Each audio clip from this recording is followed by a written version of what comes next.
అద్భుతంగా ఉంటుంది అన్నారు. అది కరెక్టే. మా స్కూల్లో మేము blood camp, medical camp, I camps లాంటివి ఇయర్లో 2-3 టైమ్స్ నిర్వహిస్తామండి. అందులో మా పిల్లల్ని కూడా భాగస్వామ్యం చేస్తాం. వాళ్ళ ద్వారా మేము సర్వీస్ కార్యక్రమాలు చేస్తూ ఉంటాం.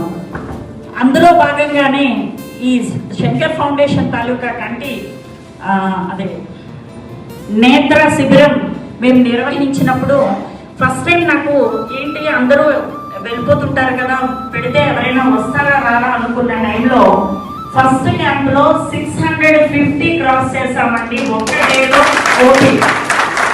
అక్కడి నుంచి వచ్చిన వాళ్ళంతా కూడా చాలా స్టన్ అయ్యారు, ఏంటి మేడం అలా ప్రవాహంలో వస్తూనే ఉన్నారని.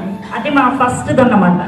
సో ఆ రోజు ఆ క్యాంప్ అంతా సక్సెస్ అయిందని వీళ్ళు చెప్పేసరికి, ఎందుకంటే చాలా ప్లేసెస్కి వెళ్తూ ఉంటారు, సో వాళ్ళు చెప్పేసరికి నాకు చాలా ఆనందం వేసింది. అంతకు మించి ఆనందాన్ని ఎక్కడ పొందానంటే ఆపరేషన్ అయిపోయి వచ్చిన తర్వాత ఆ పేషెంట్స్, అమ్మ నిజంగా మాకు కళ్ళు కనిపించవు, ఇంతే మా లైఫ్ ఏమో అనుకున్నాము, అలాంటి మాకు దేవుళ్ళ మీరు కంటి చూపించారు అని కాళ్ళొక్కడే పట్టుకోలేదండి.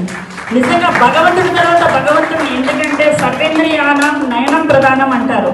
సో అలాంటి కంటి చూపించి వాడికి నిజంగా పునర్జన్మ ఇచ్చినట్టే.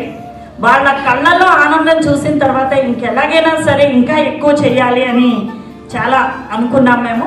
అందులో మీరంతా కూడా ఫ్రీగా చేసి వాళ్ళందరినీ చాలా బాగా చూసుకుంటాం. ఇప్పుడు లంచ్కి వెళ్ళేసరికి పెద్ద లైన్ ఉంది, ఆ లైన్లో నించునే టైం వేస్ట్ అని కాదు, అలా ఒక రౌండ్ ఫస్ట్ టైం ఇక్కడికి రావడం మూలంగా ఒకసారి తిరిగాం సార్. తిరుగుతూ అక్కడ ఉన్న పేషెంట్స్ని కూడా మేము చిన్న చిన్న వీడియోస్ తీసుకున్నాము, వాళ్ళు ఎలా ఉన్నారు ఏంటి అని. మా దగ్గరికి ఆపరేషన్స్ అయిపోయిన తర్వాత, అది సక్సెస్ అయిపోయిన తర్వాత, ఇకపోతే సహాయ స్ఫూర్తి ఫౌండేషన్ సాయాని గారికి అయితే బెస్ట్ పర్ఫార్మెన్స్ అవార్డు అయితే లభించింది. 2023 నుంచి 2024 లోపు చేసిన క్యాంపులు 14 క్యాంపులు అయితే నిర్వహించారు. అందులో 356 మందిని అయితే ఆపరేషన్కి పంపించారు. మన జిల్లా మొత్తానికి మొదటి వ్యక్తిగా ఎంపికైన సాయాని గారికి అయితే అవార్డు ఇచ్చారు. ఆ అవార్డు అయితే మేము ఇప్పుడు అక్కడే తీసేసి చూద్దామనేసి అయితే అక్కడే ఓపెన్ చేసేసాం.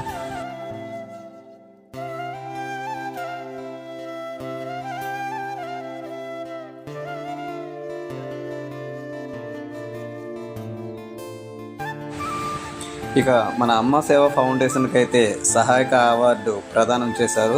మన టీంలో 3 కూడా అవార్డు అయితే ఇచ్చి ప్రోత్సహించడం జరిగింది.